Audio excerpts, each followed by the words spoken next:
మనిషి ఒక అతి శ్రేష్టమైన పని చేయగలడు, తను మర్చిపోగలడు. ఇక ఇది వరదానం కంటే తక్కువేమీ కాదు. మనుషులు ఎప్పుడైనా ఏదైనా కారణం వల్ల తమ ప్రియమైన వాళ్లకు దూరంగా వెళ్లాల్సొస్తే అప్పుడు మనసులో బాధ మేల్కొంటుంది. తను ఆ బాధను మర్చిపోగలడు. ఏదైనా బంధం వల్ల ఆవేదన కలిగితే తను ఆ బాధను కూడా మర్చిపోగలడు.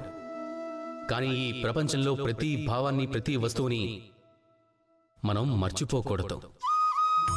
అందులో ప్రత్యేకించి మనకు ప్రియమైన వాళ్ళు, మన కుటుంబ సభ్యులు ఈ లోకంలోంచి వెళ్ళిపోయినప్పుడు వాళ్ళు ఏ మంచి పనులు చేశారో, వాళ్ళు మనకు ఏ ప్రేరణ కలిగించారో దాన్ని ఎప్పటికీ మర్చిపోవడం మంచిది కాదు.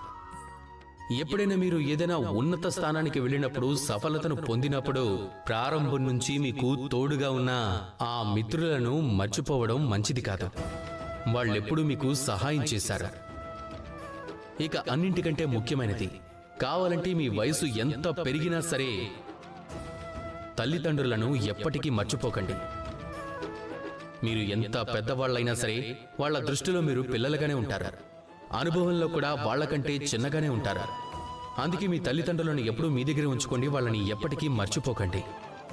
దుఃఖంలో మీకు తోడుగా ఉన్న వాళ్ళందరినీ మీరు ఎప్పుడూ మర్చిపోకూడదు. అప్పుడే జీవితంలోకి సుఖం వస్తుంది. రండి, అలాగే నాతో పాటు ప్రేమగా చెప్పండి, రాధా కృష్ణ.